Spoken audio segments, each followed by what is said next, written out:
Yeah, this is a modular design heat pump. One unit is 50 kilowatts, from 40 to 50 kilowatts for options.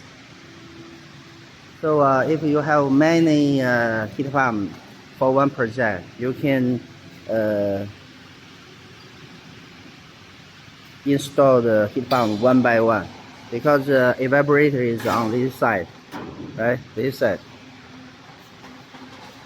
and this side. So so one by one, it's no problem. It will not influence the absorbing the heat from the air. So one by one, okay? And water pipes on this side, okay? So you can connect many water pipes together, okay?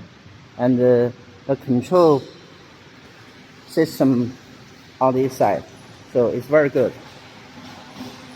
Easy to install many heat pumps one by one.